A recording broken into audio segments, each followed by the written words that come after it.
Amigos de Reconquista Network, ya estamos transmitiendo en vivo para todo el orbe, en especial de este lado del mundo aquí en las Américas. Nos saluda un servidor Luis Medina y como siempre ya es costumbre, tenemos a Miguel Salina cada semana trayéndonos lo más relevante que sucede en México, que Miguel es el titular del Boletín de Información e Inteligencia Estratégica. Oye, Miguel, buenas tardes. Esta semana, por cierto, estuvo muy ajetreada aquí en el canal, tuvimos varios invitados. Y pues bueno, estamos entrando con broche de oro esta semana. ¿Cómo estás, Miguel?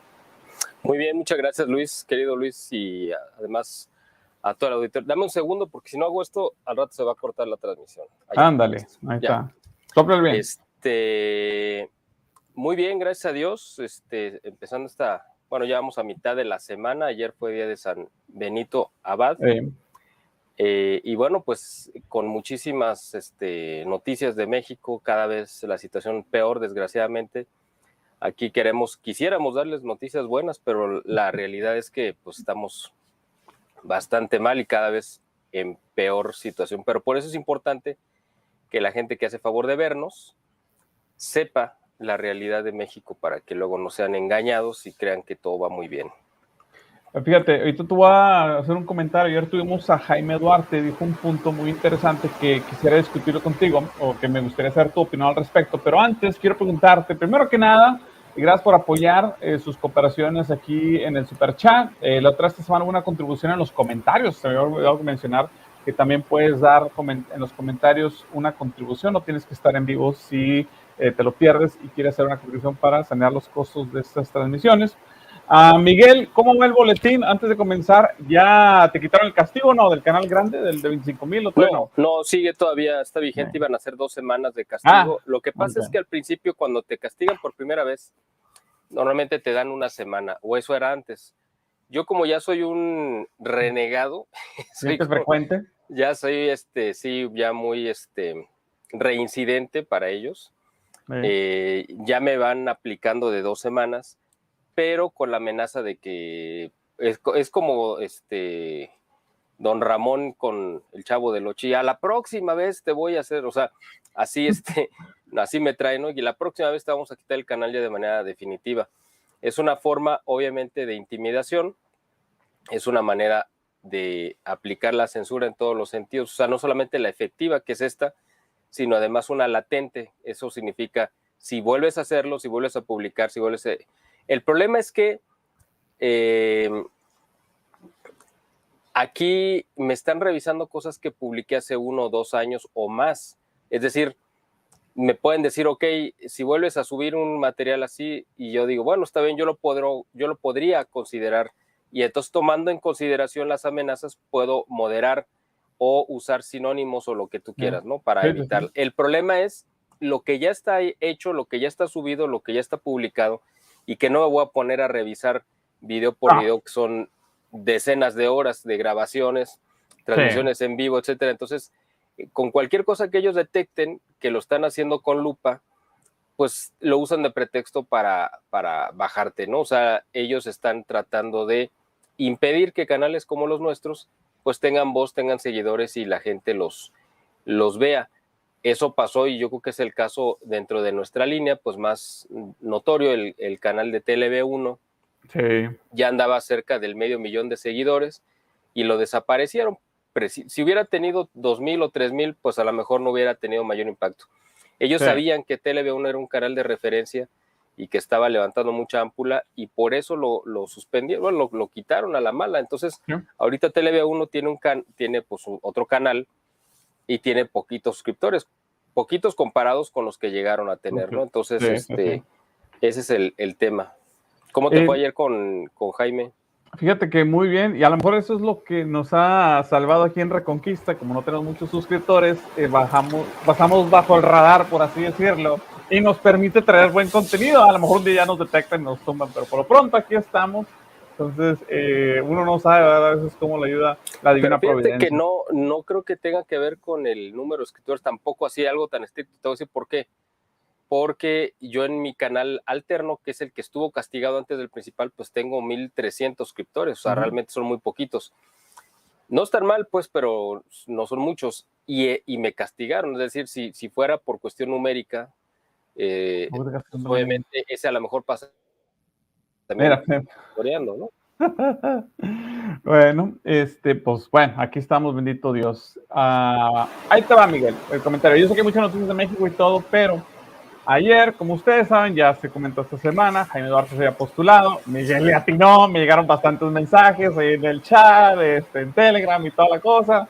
Dijeron, brujo de Catemaco, Miguel, ¿cómo le haces? Que no sé qué. Entonces, bueno, le atinó Miguel, se postuló Jaime Duarte y le negaron la candidatura, bueno, no la candidatura, sino el derecho a participar, a ser candidato a la presidencia por la oposición, ¿ok? Y escogieron a 13 candidatos, por cierto, un número muy interesante, lo comenté ayer con Jaime en el en vivo. Obviamente no exploramos más esa idea, pero sí me llama la atención. A lo que voy, de los problemas que estaba describiendo Jaime, como muchos, de hecho no alcanzamos a cubrir ni siquiera una mitad de las preguntas que él tenía diseñadas a Jaime de tantos temas que hay. Él dijo un comentario: a estas alturas es tan grave la situación en México que no tiene solución humana, tiene que haber una solución desde el cielo, tiene que intervenir el cielo a estas alturas a cómo está la situación en México, porque humanamente hablando ya no es posible, estrictamente si nos enfocamos a lo que alguien puede hacer, o incluso una institución. ¿Tú qué piensas, Miguel, de eso? Y luego ya entramos al tema. ¿Crees que ya llegó un punto donde la copa está rebosando, por así decirlo, y que ya simplemente los hombres nosotros no podemos, tiene que ser el cielo que intervenga? ¿O cómo lo ves? Bueno, yo creo que ahí tenemos que tomar en cuenta que Dios pues puso como el centro de su creación al hombre y toda, y pues digamos, la obra que él ha hecho ha sido precisamente en torno a un plan y una misión que va a cumplir con el ser humano. Obviamente Dios no nos necesita en lo absoluto, por supuesto, Claro. ¿no? Pero él decidió compartirnos parte de su obra y de la labor que él realiza. Es decir, si tú ves a lo largo de la historia, se basa el pecado original que cometieron antes que Adán y Eva, pues fueron los demonios. Ese fue el primer pecado. Ellos no alcanzan la redención pues, por una serie de cuestiones. El ser humano, que es una criatura inferior, sí alcanza la redención. Y cada vez que Dios interviene para castigar, siempre se basa de el ser humano, de otros hombres, para advertir, para guiar, para orientar, etc. O sea, no es simplemente que Dios manda un castigo y listo. Lo vimos en el caso de pues, del diluvio, sí, y otros de Sodoma, Gomorra, que iban los profetas, anunciaban, incluso hubo un resto fiel que se pudo salir a tiempo. La misma obra del anuncio del evangelio y del reino de Dios con Cristo, lo pudo haber hecho él solo, sin tener discípulos, pero decidió tenerlos y heredarles y dejarles la responsabilidad de ellos. Todo esto a lo que voy es que Dios sí puede tomar en sus manos simplemente el castigo y ya, pero siempre va a utilizar o siempre nos va a invitar a los seres humanos a que participemos y hagamos algo. No solamente Dios va a intervenir y va a borrar el mal del mundo, siempre va, pues porque ese es un designio de Él y nosotros no podemos entenderlo porque es parte de su misterio, porque desea o quiere que el ser humano también intervenga en su obra, o sea, nos comparte como un padre con su hijo, es decir, tú como padre de familia puedes hacer muchas cosas sí, y no necesitas a tus hijos. O sea, trabajar, por ejemplo, otras cosas que ellos no podrían, pero si tú los llevas a tu trabajo y los sientas en tu escritorio y los pones, ellos se sienten tomados en cuenta y tú le estás dando una razón de ser a la labor que está realizando. O sea, yo creo que Dios, digo, comparándolo, puede hacer muchas cosas sin nosotros, pero quiere que todo lo que vaya a hacerse en cuanto a justicia, tenga una intervención el hombre. Es decir, todo esto lo resumo en que yo creo que sí, obviamente tiene que haber una intervención, pero seguramente Dios va a permitir que sea a través de la mano humana que esto se pueda corregir. ¿Por qué? Porque es importante que sean los hombres que den ejemplo a otros de que están sometidos a la voluntad de Dios y de que, pues obviamente den testimonio también. Eso es lo que yo creo. O sea, no quiero con esto entrar en polémica ni negar que lo que dijo Jaime, yo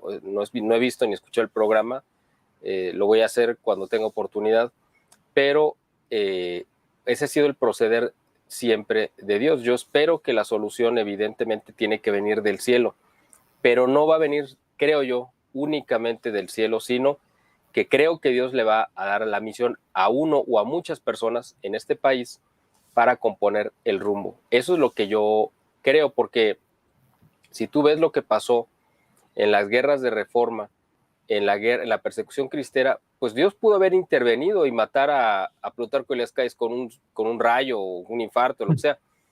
Podía haberlo hecho, pero era importante el testimonio de la gente que salió a defender su fe y derramar su sangre. O sea, Dios puede intervenir y puede librarnos del mal, pero siempre quiere que nosotros participemos porque de ahí se obtiene un bien mayor. Eso es lo que yo creo, ¿no? Sí. Y pues vamos a ver entonces si estás en lo correcto, cómo se va a revelar, digamos, este plan divino para la nación mexicana que definitivamente está muy, muy necesitada de esa intervención divina, Miguel. Los números que me estaba diciendo Jaime, todos son espeluznantes. No estamos exagerando. Pero bueno, vamos a entrar en materia. ¿Qué pasó en México esta semana? Bueno, ha habido muchísimos temas. De hecho, yo te estuve mandando algunos. No sé si alcanzaremos a hablar de todos porque la verdad es que son muchos y muy largos. Quizá habrá algunos que tocaremos casi como titular nada más, sin poder entrar mucho a fondo. Detalle. Uno de los datos interesantes que yo te quiero dar es, porque es importante que la gente en Estados Unidos, los mexicanos que probablemente van a votar el próximo año, o que pueden ejercer cierta influencia en su familia acá en México. ¿Por qué? Pues porque la familia en México ve a la gente que se va a Estados Unidos, sobre todo a la gente que triunfa y que manda las remesas, pues como un modelo, un ejemplo y una autoridad sobre qué es lo que deben de hacer. Y está bien, pero por eso es importante que este programa se enfoque en ese tipo de audiencia para que no vayan a mal orientar o vayan a dar un mal consejo a la gente, al votante, a su familia, Claro. acá en México. Es importante que sepan, sobre todo los mexicanos que se benefician de la infraestructura de primer mundo, que imagino que no va a ser al 100%, pero en términos generales que hay en Estados Unidos y que en México pues se ha dejado caer con este sexenio. Mucho de ello en particular me estoy refiriendo a lo que son las carreteras, que son estas vías fundamentales de comunicación, no solamente para mover personas, sino para mover mercancía también, y que en México pues se ha dejado caer con este gobierno. ¿Por qué? Pues porque el dinero que se invertía en infraestructura, pues ahora el gobierno lo está robando para otro tipo, para pagar tanto los programas sociales para comprar votos como para simplemente robárselo, porque estamos viviendo el sexenio donde más dinero se ha robado del presupuesto y sobre todo, y lo hicieron en el momento, creo que menos propicio, cuando hay más forma de saberlo, de evidenciarlo, así que escogieron un mal momento. Si esto hubiera sido en los 70s, en los 60s, en los 50s, hubiera pasado desapercibido, pero ahora con todo lo que hay de acceso a la información de manera inmediata, pues hay muchas formas de que esto se filtre. En México hay una empresa que se dedica como a calificar, una calificadora para evaluar la situación de la infraestructura carretera, pero también de puentes y túneles, es decir, todo lo que conecta vía carretera en México, y le han puesto una clasificación del 0 al 5. 0 es que es algo que ya se cayó, así literalmente, ¿no? Que está intransitable. Y el 5 es que está en óptimas condiciones, que no necesita nada, que está perfectamente. Es importante que la gente sepa que solamente el 0.4 de todo lo que existe de carreteras, puentes y túneles en México está en condiciones 5. ¿Esto qué significa? Solamente 49 de 2.700 está en condiciones óptimas. ¡Qué bárbaro! Esto es algo que se le tiene que estar dando mantenimiento y se ha colapsado. Claro. El 30%, es decir, una tercera parte, están en condiciones 3 y la 3 es regular. O sea, puedes pasar por ahí, no te va a pasar a lo mejor ningún accidente, pero ya le falta invertir. Así está el 30%. Wow. El 70% de todas las carreteras, puentes y túneles en México están en condiciones regulares, malas o muy malas. El 70%. O sea, la mayoría. La mayoría. Solo el 9% de todos los puentes, túneles y pasos a desnivel en México están en condiciones buenas, no excelentes, sino buenas. Solo el 9%. O sea, Ni el 9 de doble cada dígito. 100. ¿Mm?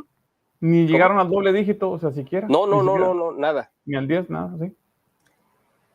El 91% de toda la infraestructura de puentes, caminos y pasos a desnivel están en condiciones de Dios, protégenos. Porque te juegas la vida si pasas por ahí. Es de verdad una cifras escalofriantes, porque esto es algo que puede pasar desapercibido, porque además son lugares donde se cometen muchísimos delitos. Aún estamos hablando de las que están privatizadas, pero hay otros datos. Las carreteras a cargo del gobierno, algunas concesionadas y otras en manos del gobierno, son las carreteras más caras que hay en el mundo. Cuando menos ese era un dato que todavía existía. Las de México. ¿Cómo? Por los tramos, haz de cuenta, si tú vas a viajar por ejemplo, donde tú estás a la capital del estado, ¿no? Que es Austin, ¿no? Me imagino. Sí. No sé a cuántos kilómetros tú estés de la capital. Vamos a 3 horas de aquí, al sur. Bueno. O sea, Austin, al sur, sí. ¿Tú pagas, me imagino, peaje, casetas o algo? No, o sea, es libre. Hay una opción que puedes más al sur tomar una carretera de peaje, pero es el 35, es la interestatal. Bueno, aquí un viaje de 3 horas es el equivalente como viajar de aquí a la ciudad de Irapuato, más o menos. ¿De Guadalajara? De Guadalajara. Hay una autopista, en algunos tramos está libre, pero, o sea, hay autopista de aquí a León y de León a Irapuato, pues ya te tienes que ir por la libre. Pero más o menos un viaje de 3 horas te costaría, pues alrededor de quizá 500 pesos, es decir, unos $25 más o menos. Ay, caray, está carito. Pero por 3 horas, o sea, la verdad es que no es mucho. No. Para viajar de aquí a México, más o menos a la Ciudad de México, son alrededor de 6 horas y media. En la autopista el viaje te cuesta alrededor de entre unos $75 más o menos. Estamos hablando de las casetas, ¿no? Sí. De las casetas. Es una sacada de dinero. Pero esto es, ahora, el asunto es que tú dices, bueno, estoy pagando, pero supuestamente tienes un seguro de viaje por pagar y te cuidan, supuestamente, pero pues igual te arriesgas porque los narcos se meten a las autopistas. Es menos, normalmente lo hacen en las libres. Pero puedes correr con este riesgo de lo que te estoy mencionando, de que te vas a encontrar una infraestructura que no está a la altura de lo que tú estás pagando, porque te están cobrando muy caro. Estas son era un dato que yo creo que sigue actual o vigente, que las autopistas más caras de México, del mundo, perdón, son las de México. Entonces, la autopista, la que va pues, ya tengo mucho que no voy por allá, la de Monterrey, o Nuevo Laredo, Monterrey-Nuevo Laredo, que es privada, que a diferencia de la carretera nacional, o sea, ni siquiera, a pesar de que estás pagando, ni siquiera te puede garantizar buena infraestructura, o sea, que sea de calidad, y además que esté segura, o sea, que ni siquiera el crimen esté ahí, o sea, entonces, pues, ¿de qué se trata? Pagas bastante y no recibes nada. Bueno, así es, exactamente. Se supone que vas un poquito más seguro, en teoría, pero pues la verdad es que de todos modos te arriesgas, o sea, siempre uno como católico, pues tienes que ponerte en manos de Dios y que se haga su voluntad, pero pidiendo que siempre te proteja, porque ya no hay garantía de que tú puedas entrar a una autopista y ya vas seguro, como antes pasaba, ¿no? Ahora vas confiando que no te vaya a pasar nada, ¿no? Ahora sí a la de Dios, literal, ¿verdad? O sea, en ese aspecto te vas a la de Dios, vámonos, porque pues no hay de otra. Me imagino, exacto. No sé si hay algún punto más seguro o no, bueno, ahí nos lo dejarán en los comentarios, pero sí es un problema. Y esto, por cierto, antes de que pase el siguiente punto, Miguel, recalca la necesidad de la infraestructura. No es suficiente con solo crear la infraestructura, hay que mantenerla y eso es difícil y eso depende mucho, por cierto, de las condiciones climáticas. Por eso, en ciertas partes del mundo, donde la naturaleza no es tan benévola, por así decirlo, es muy difícil mantener esa infraestructura. En terrenos muy tropicales es muy difícil mantener una infraestructura constante porque a cada rato la maleza pues se lo come o lo desbarata y todo, o en lugares muy fríos, o sea, por ejemplo, Siberia es muy difícil en Rusia, mantener una infraestructura y jamás lo van a estar a la altura, digamos, de lo que está sucediendo en Estados Unidos o en partes de Canadá también, por cierto. Claro. O sea, no por nada la población vive al mero sur de Canadá, que es donde está la mayor parte de la infraestructura y comunicaciones, porque es muy difícil mantenerla ante temperaturas gélidas. Ahora, aquí el asunto es que muchas de las carreteras y las calles en México en general en todo, están hechas de asfalto, no están hechas de concreto. ¿Cuál es la diferencia? El concreto, una carretera o una calle te va a durar 30 o 40 años y no va a ocupar mantenimiento. Pero el problema, desgraciadamente, y aquí entra el asunto de la corrupción, es que cuando lo haces con asfalto, ocupa mantenimiento cada año o cada 6 meses. ¿Por qué? Porque con las lluvias se rompen y con el calor se ablandan. Entonces, el hecho de que tengas presupuesto para estarles dando mantenimiento te da la facilidad de estar robando cada año. Imagínate para un gobernante, pensándolo en términos negativos, que hagas una carretera, una autopista, una calle, una avenida, lo que sea, de concreto, hidráulico, y que te va a costar mucho más caro, pero que va a durar para la siguiente generación, pues ya no es negocio, o sea, en el sentido de que no vas a robar. Sí. Para el político. Ese es el problema, compadre. Y por eso la infraestructura que hay en México pues es de tan pésima calidad en muchas partes, para que los gobiernos puedan de ahí estar robando dinero. O sea, ese es un problema cultural, es un problema social que no se ha pues querido resolver. Se puede, pero no se quiere resolver. Y eso es parte de uno de los problemas más acendrados que tenemos. No lo entiendo, Miguel, no lo comprendo de voladita. ¿Por qué? Se le ha preguntado a varias personas ahí en México, ¿qué gana el político con robar y destruir la infraestructura? Una cosa es que dices, robar es malo, evidentemente, pero dices, bueno, le robé aquí en una agencia que no tiene mucha relevancia, por así decirlo, pero la infraestructura ahí vives, o sea, es ponerte tú mismo en el chiquero. A lo mejor podrás salir millonario, pero fuera de tu casa está lleno de baches y parece la miseria del tercer mundo. O sea, ¿cuál es el punto si como quiera no te puedes escapar del chiquero que dejaste que se creara? ¿Sí me explico? O sea, y ahí van a vivir tus hijos también. Por más que tengas una casa amurallada, pues tienes que salir en algún punto y tienes que lidiar con el mugrero que dejaste. Igual con Andrés Manuel, ¿de qué sirve que esté robando y destruyendo el país? No es como que se va a vivir aquí a los Estados Unidos y se va a convertir en catedrático de la Universidad de Chicago, no sé. O sea, no entiendo el por qué. Eso es todo. O sea, digo, ¿cuál es el objetivo? O sea. Sí, el asunto aquí es que pues es una mentalidad totalmente pues mediocre, corrupta, y ellos dicen, bueno, yo mientras robe de todos voy a vivir bien porque para eso estoy robando. Y no me interesa. Es una cuestión donde ya puedes entrar a analizar, pues son los 7 pecados capitales convertidos en política, ¿no? En políticas públicas. Y entonces, por eso hay tanta maldad y tanta,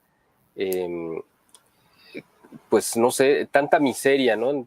De parte de los gobernantes, que no les interesa, buscan su propio beneficio, perjudicando a los demás. Es un tema que después quizá vale la pena analizar, porque la verdad es que es terrible esta situación que estamos viviendo, ¿no?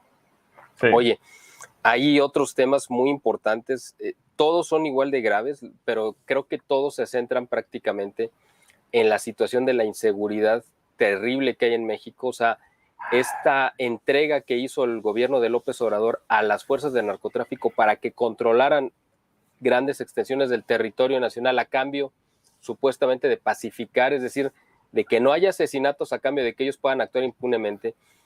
Tuvieron ahora la guerra, los asesinatos, la delincuencia y además el control de las fuerzas de narco. O sea, ellos cedieron por completo, el gobierno les cedió el control, y ahora, además de haber perdido el control, pues tienen una guerra y tienen la delincuencia desatada, que la estamos padeciendo todos los días en todas partes del país. Se calcula que el 85% del territorio nacional está controlado y dominado por los grupos de narcotráfico. Esto es algo verdaderamente espeluznante. Es un común denominador que he encontrado con todas las personas que he platicado, de hecho con el doctor Abascal, con Jaime, o sea, tú, varias personas, porque les he dicho, ¿cuál es el problema que afecta a México? Los problemas, todos me han dicho eso. Hay variantes en otras áreas, pero todos han coincidido en eso, el crimen, o sea, es completamente inseguro. No Te voy a contar un caso, bueno, varios, ¿no? uno de los estados, pues que, bueno, es que todos están bajo el ataque de la delincuencia. Uh-huh. Uno de ellos es Morelos, su capital es Cuernavaca, lo gobierna Cuauhtémoc Blanco, este futbolista que realmente pues, era muy bueno en la cancha, pero es un animal en cuanto a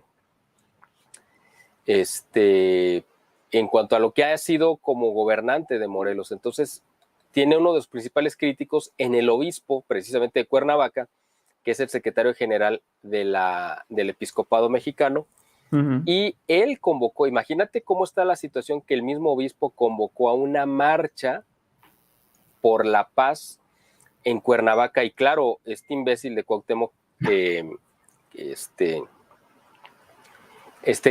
asno de Cuauhtémoc, pues está criticando al obispo porque, bueno, pues lo está haciendo quedar pues muy mal, según él, pero la realidad es que se está evidenciando, esto ya es algo conocido, hay videos y fotos de Cuauhtémoc Cárdenas reuniéndose con líderes de los cárteles de narcotráfico de esa región, y ahorita vamos a hablar de otros casos similares, ¿no? Entonces, Cuauhtémoc Blanco reuniéndose con líderes del crimen. Así es, exactamente. Pero pues, ¿qué necesidad si venía de futbolista y prestigio y todo? Bueno, pues una cosa es lo que haya hecho él en su carrera como deportista, que fue exitoso, tuvo mucho dinero, etcétera, pero sus ambiciones lo llevaron a lanzarse. López Obrador, por ser una figura popular, lo puso, aunque pues eso ha sido un desastre completo, le ha entregado el Estado completamente al narcotráfico, porque esas son las instrucciones de López Obrador, y por eso él se tiene que sentar a negociar con los líderes de los cárteles, ¿no? Y ahí están las consecuencias. Lo bueno es que el obispo pues está bien en cuanto a señalar las cosas como están sucediendo, ¿no? Otro caso del cual ya habíamos comentado un poco la semana pasada también, de la delincuencia totalmente fuera de control, es Michoacán, otro estado gobernado por Morena también.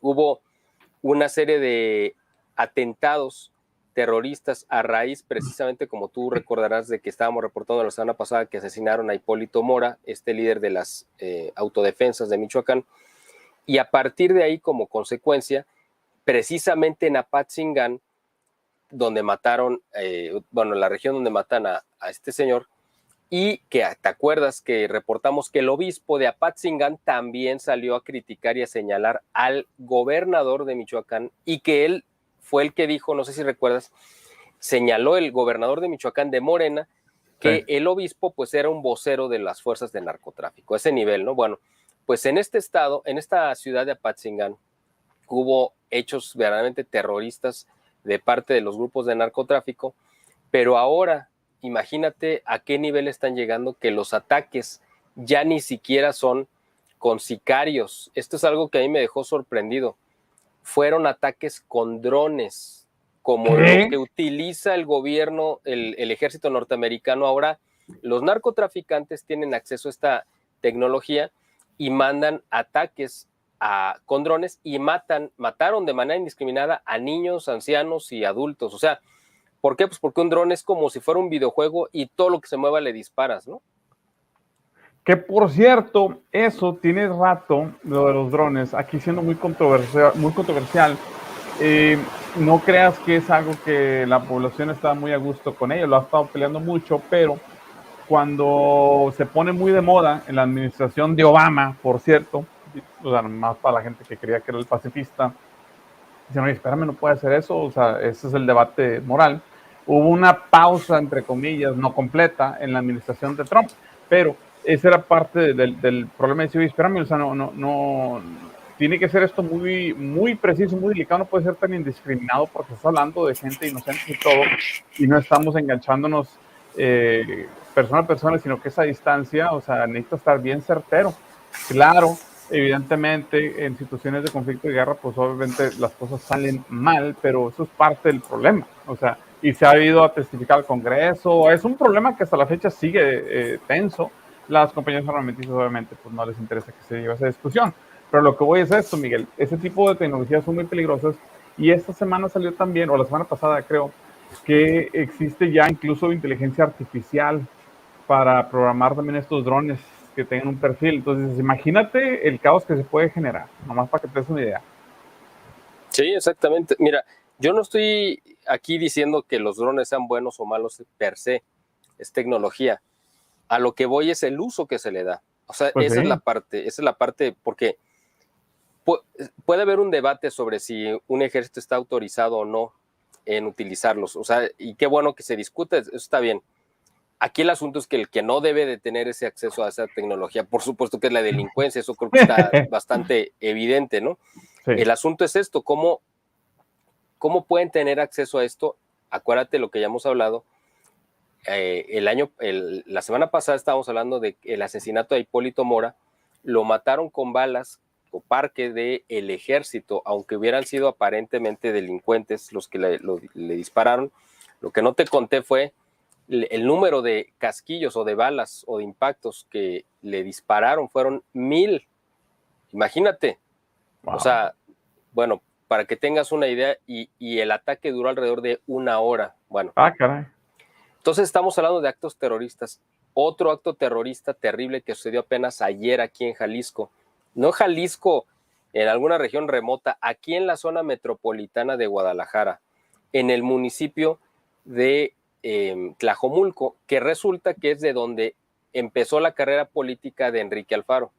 Él fue primero alcalde ahí, y siendo alcalde convirtió a Tlajomulco en la capital nacional del huachicol, esta extracción ilegal de combustible, rompiendo los ductos de Pemex, y él se convirtió en el rey del huachicol literalmente, y de ahí financió su campaña política para llegar a la gubernatura. De ahí también obtuvo dinero para apoyar la candidatura presidencial en el año 2012 de López Obrador. Tampoco hay que olvidar ese dato. Bueno, pues Enrique ahora Tlajomulco se ha convertido como en la sede, desgraciadamente, de muchas de las células del narcotráfico que viven o que actúan aquí en Guadalajara, y Tlajomulco se ha convertido en una narcofosa gigantesca, es decir, el lugar donde los narcotraficantes han elegido para enterrar de manera clandestina a muchos de los muertos. Entonces,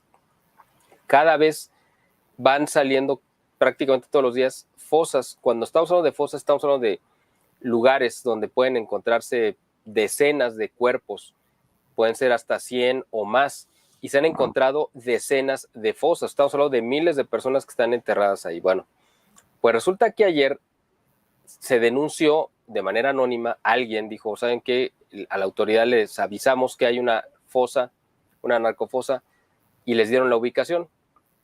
Cuando fue precisamente la autoridad a revisar, los atacaron con minas. O sea, es decir, iba pasando la patrulla Vietnam y explotó la mina, y hasta ahorita van 6 policías muertos con este ataque terrorista. Entonces, lo que estamos viendo, que ya hemos platicado en otros programas anteriores, es que parecería en esta locura infernal que tienen los cárteles de narcotráfico, que tienen urgencia para que Estados Unidos los declare grupos terroristas, y entonces se venga toda la furia, digamos, del ejército norteamericano, que ya no le va a pedir permiso a México si está o no de acuerdo en que entren a hacer operaciones, sino lo van a hacer y punto, porque lo van a hacer. Como los paras, sí. Entonces, parecería, algo absurdo, pero parecería que los más interesados en que los declaren finalmente grupos terroristas, pues son los mismos narcotraficantes, que serían los que, pues obviamente, saldrían más perjudicados de una intervención militar norteamericana. Pero parece que lo están haciendo de manera descarada en todo el territorio nacional. Cada vez se ve de manera más abierta esta brutalidad. Esto de los drones es una muestra. Esto de las granadas, bueno, de las minas también es otra de las muestras. O sea, a donde voltees los ataques de los narcotraficantes, que son cada vez más salvajes, le están dando todos los argumentos que necesitaba el Congreso norteamericano para declarar o terminar declarando a los grupos de narcotráfico como terroristas. Ya ves que tu presidente allá en Estados Unidos rechazó la idea de que el fentanilo se catalogara como un arma de destrucción masiva. Pues me imagino que lo va a catalogar entonces como pues un caramelo, como un endulzante, no sé, o sea. Es que aquí en barras decimos en México, porque no supiste, esta semana pasada salió encontraron rastros de, creo que fue cocaína, en la Casa Blanca. Obviamente nadie dijo de dónde vino y cómo. No sé Pero que cómo en no se una dan cuenta. oficina adjunta, ¿no? A la Sí, sala oval. exactamente. Entonces, pues qué coincidencia, todo apunta a una familia, vamos a ponerlo así. Pero obviamente ahí los medios ya no quieren decir nada porque afecta a sus intereses políticos. Pero pues incluso Trump estuvo señalándolo en sus redes sociales, pues está diciendo, pues es culpa de acá de la familia Biden, o sea, ¿a quién más?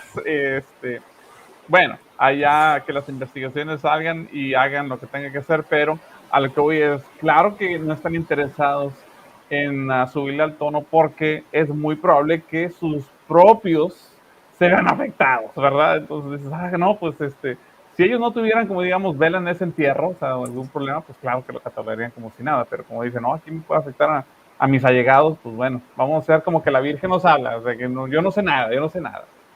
Pero fíjate que hablando de Jalisco y del gobernador que ha sido terrible, yo creo que ha sido el peor gobernador que hemos tenido en la historia de Jalisco, y hemos tenido algunos bastante malos, pero este ha sido el peor de todos.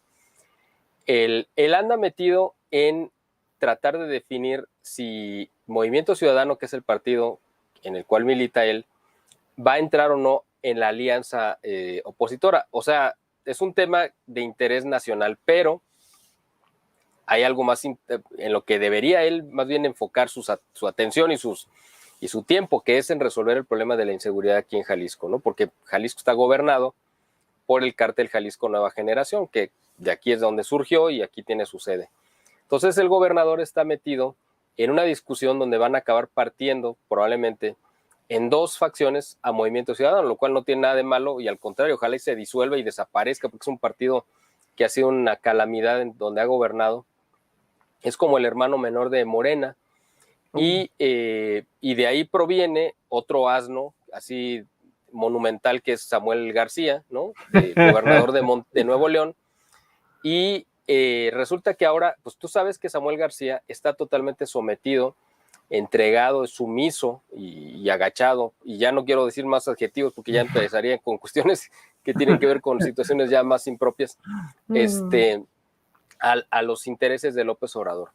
Entonces, Movimiento Ciudadano no quiere hacer alianza. Su dirigente nacional, que es Dante Delgado, que es un tipo absolutamente asquerosamente corrupto, miserable, y él pues ha dicho que no quiere hacer alianza, no quiere entrar a la alianza de la oposición. ¿Por qué?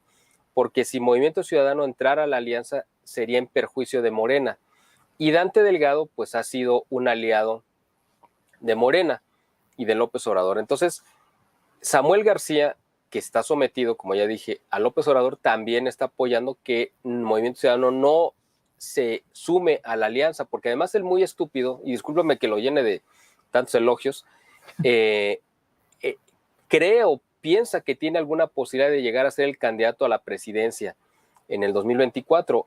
Por Porque, Morena, pues, oye, por Movimiento Ciudadano, por perdón. Movimiento Ciudadano, probablemente. Bueno, Sí. otro de los que sonaba muy fuerte era precisamente Enrique Alfaro, el gobernador de Jalisco, el cual él ya se bajó de la contienda. Digo, él fue el único que se consideró a sí mismo con posibilidades de llegar y por eso ha robado tantísimo dinero aquí en Jalisco para pagar su campaña, pero como ya no la va a pagar, de todo modo sigue robando, pues para pagar su retiro dorado, ¿no?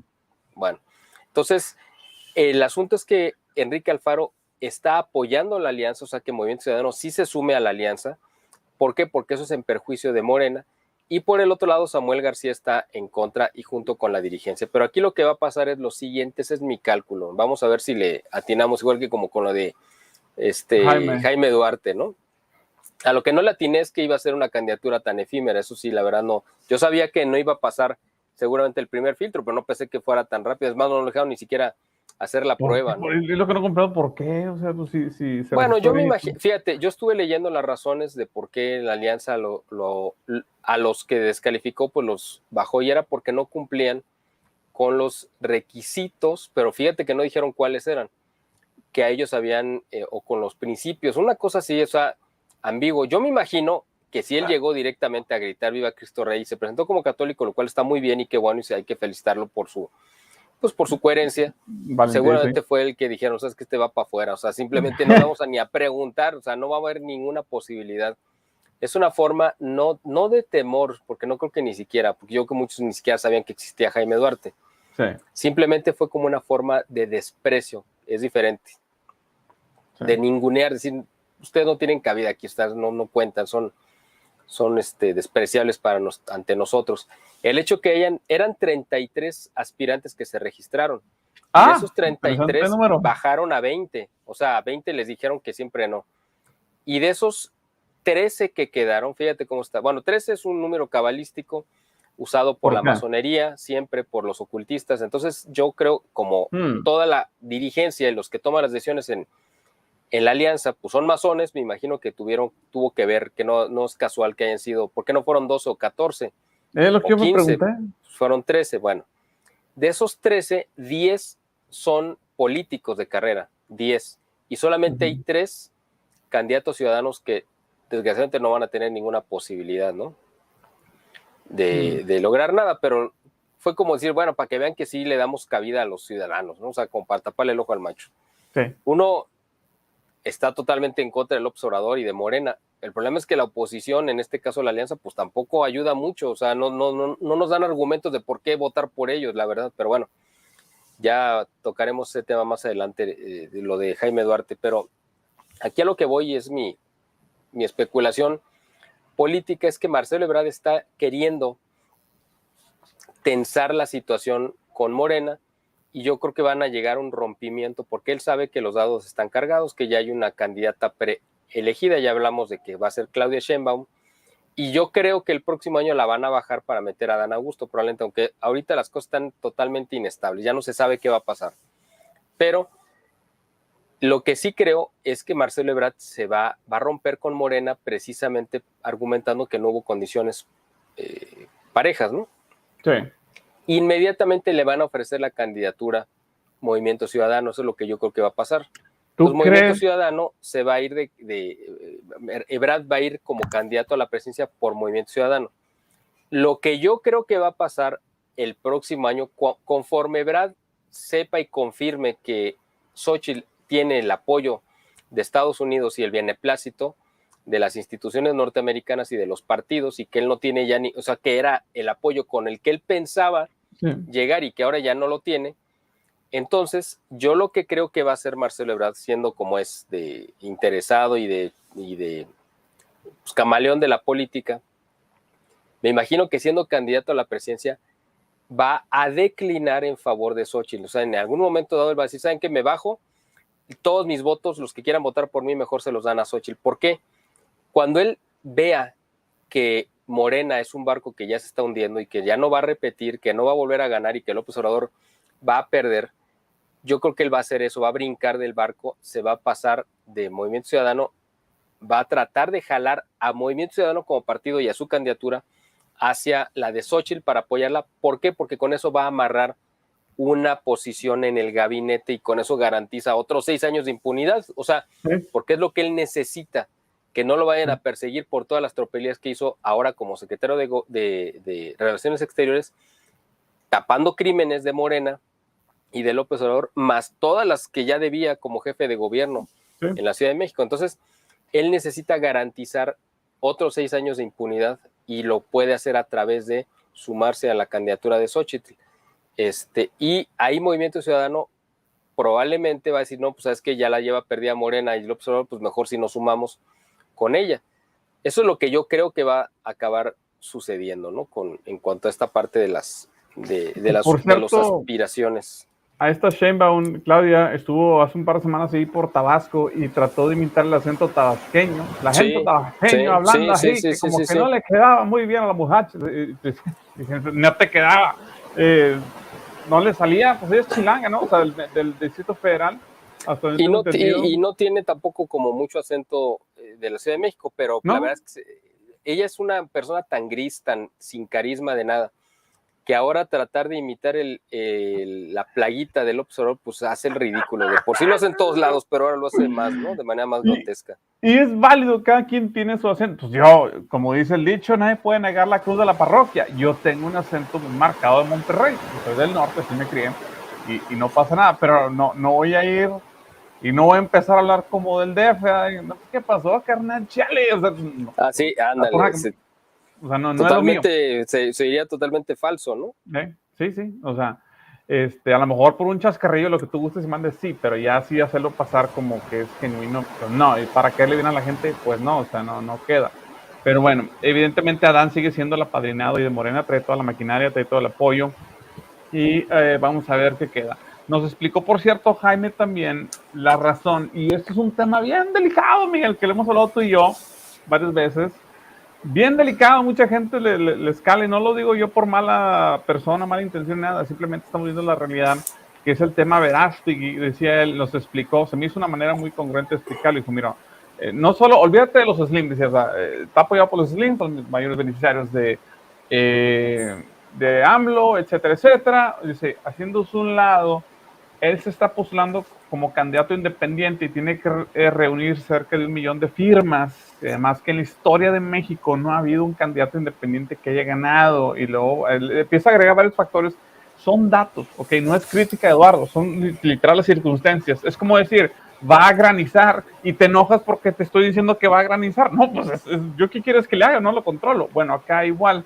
Y siguen muchas personas molestas o lo ven como crítica, como saña, por así decirlo, en contra de Eduardo.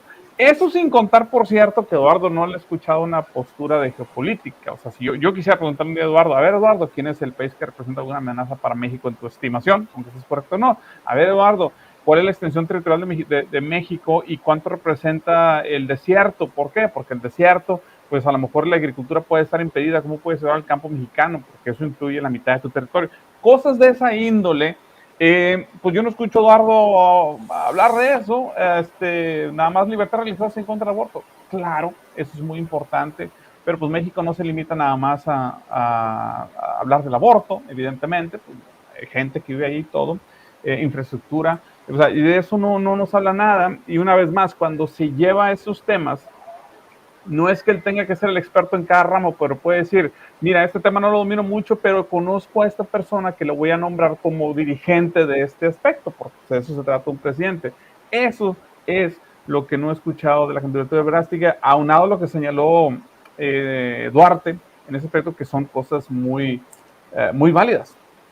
Claro, totalmente. Eso es que ya hemos comentado quizá en algún punto que Eduardo Verástegui la aportación más importante que está haciendo pues es en el cine y es donde tiene que centrarse. Ahí ese es su campo, ahí es donde puede tener una influencia incluso que trascienda su vida mortal, porque muchas de las grandes obras del cine mundial pues se hicieron hace 50, 60, 70, 80 años y siguen teniendo un impacto y siguen causando y siguen cambiando vidas. Entonces Eduardo puede enfocarse a eso como lo ha hecho Mel Gibson y creo que ahí debería de centrar sus baterías, pero por alguna razón se ha prestado o simplemente es porque como está a sueldo de unos patrones que lo quieren utilizar como una figura, pues él no tiene voluntad propia. Él le dicen tienes que representar este papel como actor que es y lo hace.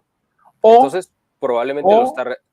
Discúlpame, Miguel, se me corrige lo que estás diciendo, a lo mejor realmente ignora tanto la política mexicana que ni siquiera sabe el grado en que él se está siendo manipulado, o sea, honestamente, porque no es una persona que yo lo vea así como que muy sagaz en la política, ¿sí me explico? O sea, a lo mejor tanto ignora la política que ni siquiera sabe lo que está haciendo, o sea, literal. O sea, bueno, que es nomás si para está un en esa podio posición, pues menos todavía está capacitado, ¿no? Pues porque si claro, no puede ver eso.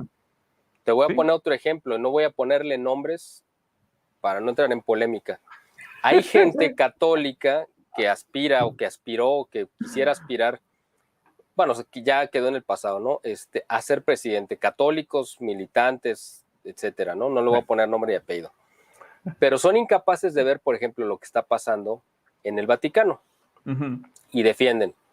Entonces, si tienes un elefante en la sala de tu casa y no lo ves y lo rodeas, estás incapacitado para enfrentar o resolver los problemas de tu país, porque si algo tan grotesco y tan grande y tan evidente eres incapaz de verlo o eres tan, pues ponle tú el calificativo que quieras, ¿no? Eres tan cómplice o tan lo que sea, que lo solapas, entonces también tú estás incapacitado, aunque critiques a Verástegui y al que sea, también tú estás incapacitado para gobernar, porque no es posible que no veas algo tan evidente. Y si lo ves y te haces de la vista gorda, pues entonces tampoco sirves. para eso. O sea, por eso Porque yo se no trata quiero de... ponerle nombres ni apellidos, ya cada quien le pondrá el que le crea más conveniente, ¿no? JP Treviño. Ay, bueno. Ay, Estamos hablando de Lutero. Sí. Pablito Rodríguez. Del rey Carlos de Inglaterra. Sí, sí, sí. Oye, bueno. fíjate que hablando de las cuestiones terribles que están pasando en los estados, en Guerrero, el estado de Guerrero, que es pues costero, donde está el puerto famosísimo de Acapulco, Sí. desgraciadamente también en manos de Morena se ha convertido en uno de los principales bastiones del narcotráfico. Y esto no viene de ahora. El que le entregó el puerto de Acapulco, que era un lugar preferido por el turismo internacional y nacional, y le entregó el puerto literalmente al narcotráfico, al grupo criminal de los Beltrán Leiva, fue Félix Salgado Macedonio. Es un tipo terrible. La gente solamente con que lo vea dice, este es un delincuente. Él ha sido acusado de violador y comprobado. Por eso perdió la candidatura de Morena para la gubernatura y puso a su hija, que es la actual gobernadora. O sea, él está gobernando a través de la hija. La hija está casada con un narcotraficante, así a lo descarado. Su suegro fue detenido por ser el lugarteniente y el operador de los Beltrán Leiva, su suegro.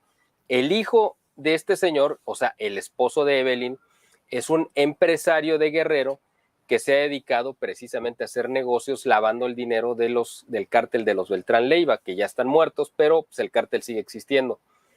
Bueno, pues este grupo delincuencial que está gobernando ahora en Guerrero, en alianza familiar con la gobernadora y su papá, resulta que en la capital del estado, que es Chilpancingo, sí, la presidenta municipal, también de Morena, fue grabada en fotos y en videos, y ahora hasta con audio, de una reunión que tuvo la semana pasada con el líder del cártel que domina ahí en Chilpancingo, grabada en video negociando las condiciones. ¿Por qué? Porque el gobierno supuestamente detuvo a 2 líderes de ese cártel del narcotráfico, que sí, por aquí tengo no recuerdo el nombre de este cártel, pero los detienen y entonces ellos incendiaron la semana pasada literalmente a Chilpancingo. Estuvieron deteniendo al azar taxistas, los bajaban de los vehículos y los asesinaban. Transportistas de rutas locales también los mataron, quemaron camiones. Algunos taxistas que iban con pasaje los detenían, les echaban gasolina y prendían fuego al vehículo con la gente adentro. O sea, fue una locura diabólica terrible la que hicieron estos miembros de los cárteles para presionar al gobierno para que soltara a los líderes que tenía, porque resulta que esta mujer había negociado con este cártel. Fíjate cómo está el asunto. Esta mujer negoció cuando llegó a la presidencia municipal con los líderes de ese cártel para dejarlos actuar y que fuera el cártel dominante.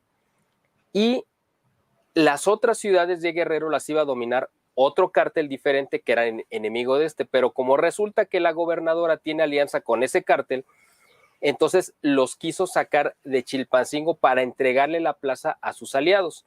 Y esta que tenía un convenio con el cártel de la plaza de Chilpancingo, entró en conflicto y como le detienen a 2 líderes, pues le incendian la ciudad. Entonces, hay una situación verdaderamente espantosa en Guerrero y en Chilpancingo, porque resulta que los cárteles movilizaron a 2,500 personas para paralizar la carretera que conecta la Ciudad de México con Acapulco, que es la autopista del Sol.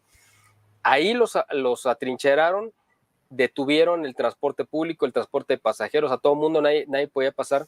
Y el gobierno de López Obrador diciendo, no, pues nosotros no vamos, nadie nos va a chantajear y no vamos a negociar, y supuestamente. Pero por el otro lado, la gobernadora sentada también negociando, igual que la alcaldesa de Chilpancingo, negociando con los cárteles de narcotráfico, y ahora a ella le sacan un video de esta semana donde está hablando, en su segundo video, con el líder del cártel diciendo, no, pues es que la gobernadora, o sea, criticando a la gobernadora la hija de Félix Salgado, la que está casada con este empresario que lava el dinero de los Beltrán Leiva, la está criticando porque dice, yo tanto dinero que les he dado, tantas empresas con las que las he apoyado para lavar dinero. No, es una cosa de locura que solamente porque uno lo ve y lo escucha, lo cree. O sea, por eso es importante hacerle tanto énfasis a la gente que nos ve en Estados Unidos, que entiendan que Morena, el partido de López Obrador, es un cártel delictivo, es un cártel de narcotraficantes, es un cártel de terroristas. Tienen que tenerlo bien claro, no es un partido político. López Obrador es el capo de un cártel de narcotraficantes, es la cabeza de la mafia en México, de la peor que tenemos. O sea, es muy importante que la gente tenga esto en claro porque lo ven y creen que el cabecita de algodón pues es una persona buena, es un asesino, es un criminal, es un delincuente, y le ha abierto la puerta a otros de su misma calaña que lo único que están haciendo es destruir a nuestro país. Por eso es importante que la gente lo entienda en Estados Unidos. O sea, ya ni siquiera estamos hablando de gente con ideología de izquierda, socialistas puros, o sea, ya son completamente criminales, que por sí ya está malo, o sea, que fueran izquierdistas, pero ya a estas alturas ni siquiera eso, ya lo sobrepasaron, están meramente en el crimen impune, o sea, ese es el detalle y obviamente las imágenes que se ponen acá en los Estados Unidos es completamente diferente a lo que ustedes viven en México. Así es, te voy ahora prácticamente a telegrafiar las últimas 4 notas que tenía aquí preparadas y ya para que tú concluyas con lo que gustes. Este fin de semana volvió a ser asesinado, bueno, no volvió a ser, sino hubo un nuevo asesinato de otro periodista en México. Más o menos van 75 periodistas asesinados en lo que va de este sexenio. O sea, en casi un poquito más de 4 años y medio van 75 periodistas. México es el lugar, ya lo habíamos comentado en otros programas, es el lugar más peligroso del mundo para ejercer el periodismo. ¿Sí? Ni en Ucrania, que están en guerra. Ni los talibanes, literal. Asesinado tantos periodistas como en México, ni los talibanes. Bueno, literal. Lo raro es que fue un periodista que vivía en Nayarit, pero era del periódico La Jornada. La Jornada es el periódico más afín a López Obrador, es el periódico que se le pasa todos los días defendiendo las locuras de López Obrador. Ya van 3 periodistas de La Jornada que asesinan en este gobierno. Wow. Y el periódico, por supuesto, no ha hecho ni dicho absolutamente nada. No ha presentado ninguna denuncia, nada absolutamente. ¿Por qué? Wow. Pues porque no le conviene hacer quedar mal a su aliado. Porque además el gobierno ha sido al medio de comunicación que más dinero le ha dado. Le han dado cientos de millones de pesos en publicidad. Entonces la Jornada está feliz con el gobierno. Bueno, pues qué importa que nos maten periodistas y acá chayoteando. Sí. Claro, totalmente, ¿no? Esa es una de las notas. Otra fue que el domingo falleció Porfirio Muñoz Ledo, un hombre del cual hemos hablado muchas veces aquí en este programa, un líder de la izquierda que vino del PRI, que tuvo una carrera política muy, muy destacada. Formó en 1988 el Frente Democrático Nacional junto con Cuauhtémoc Cárdenas para lanzar la candidatura en contra del PRI de Carlos Salinas de Gortari. Fundó el PRD, fundó Morena, pero también fue candidato presidencial en el año 2000 y acabó sumando, él venía por Convergencia, por el Partido Auténtico de la Revolución Mexicana, me parece, y creo que por Convergencia, y acabó declinando su candidatura en favor de Fox.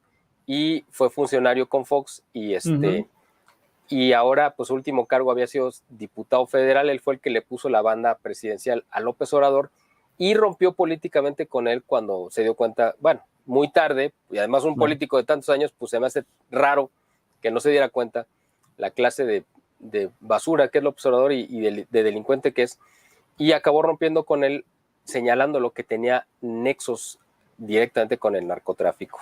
Las últimas 2 notas que te quería comentar es que Ana Gabriela Guevara, la ex atleta y que fue medallista de plata en los Juegos, creo que de Sydney o por ahí, no recuerdo cuáles, se ha convertido en el peor enemigo que tiene el deporte en México. Ella preside la Comisión Nacional del Deporte, es decir, el organismo gubernamental que se encarga de apoyar supuestamente al deporte, pero ella es la que ha hecho más daño al deporte en toda la historia del país. Wow. Puesta por López Obrador, defendida a capa y espada por López Obrador, es la más corrupta, iba a decir la mujer más corrupta, pero la verdad yo no estoy seguro de que sea mujer, pero el ser el ente más corrupto que ha tenido el deporte mexicano, le ha quitado apoyos económicos a muchísimas delegaciones que han participado en juegos internacionales. El escándalo más grande fue que le quitó el apoyo, las becas a las nadadoras de nado sincronizado, y sin apoyo fueron a concursar o a participar, a competir es la palabra, perdón, a competir al concurso internacional, no sé cómo se llamen, al Mundial de Nado Sincronizado, que se llevó a cabo hace unos meses, y se llevaron la medalla de oro sin el apoyo de las autoridades deportivas mexicanas. Y aún cuando regresaron con el oro, Ana Gabriela Guevara se les volvió a lanzar encima diciendo que no les iba a dar un centavo, que eran unas corruptas, que no merecían el apoyo, y un juez le ordenó que les regresara el apoyo que les había quitado, y ella dijo que no iba a darlo. Bueno, por primera vez en la historia de México, México no va a tener representantes en las Olimpiadas Universitarias que se realizan cada X tiempo. Y esto es porque simplemente Ana Gabriela Guevara dijo, no les vamos a dar dinero. Y no designaron una partida presupuestal para apoyarlas.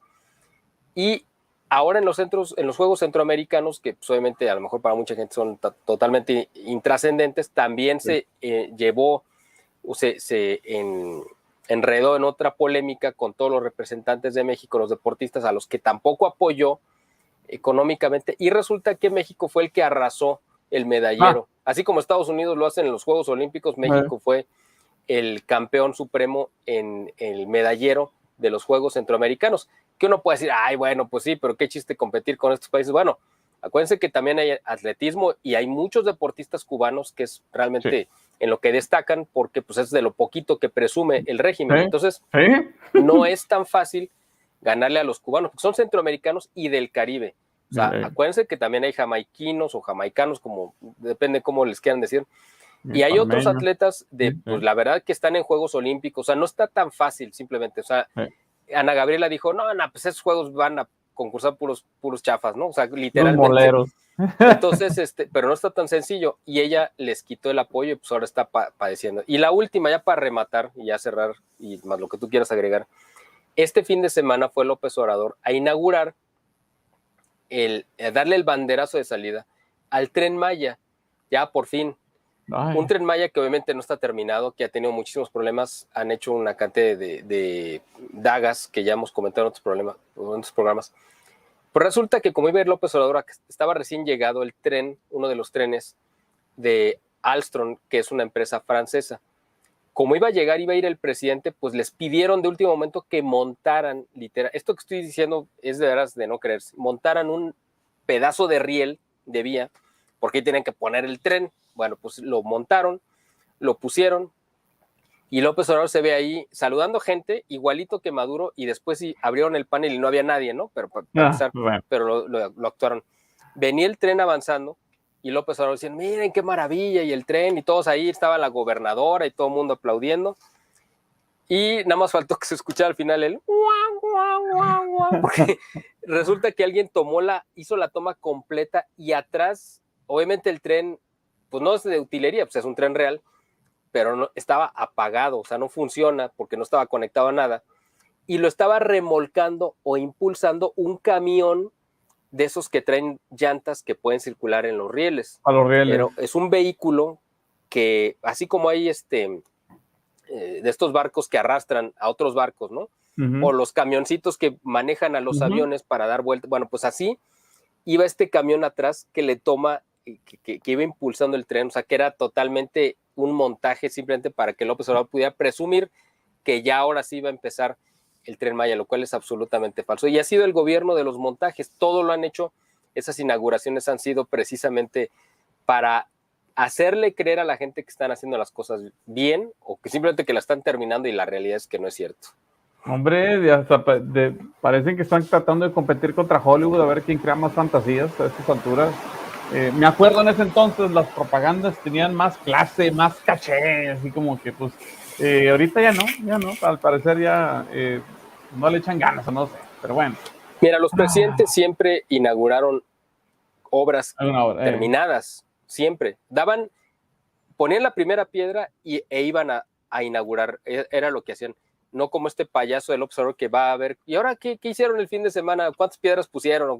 ¿Cuántos metros le avanzaron? O sea, porque no tiene nada, ninguna otra obra, no tiene ningún logro que presumir, entonces tiene que andar dándole vuelta a lo mismo y haciendo estos montajes ridículos.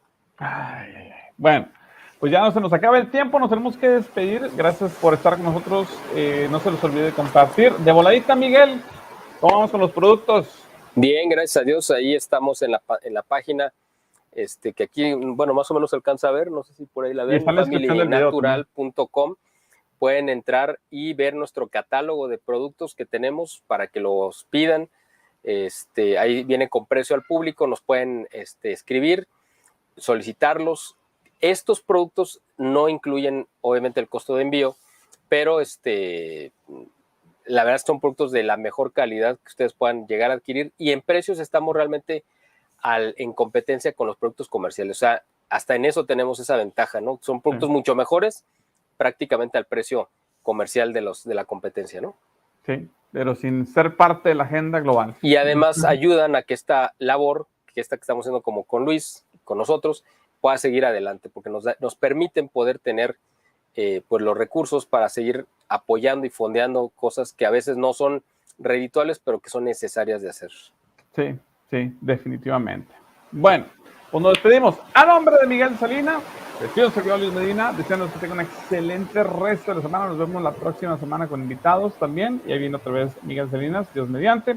Y obviamente los espero ahí en los comentarios. En Telegram dejamos una encuesta, ahí lo esperamos que respondan. Es una encuesta sobre el capitalismo. Bueno, pues mucho, Dios me los bendiga y recuerden lo más importante. Que viva Cristo Rey. Que viva Cristo Rey. Y María Guadalupe. Siempre.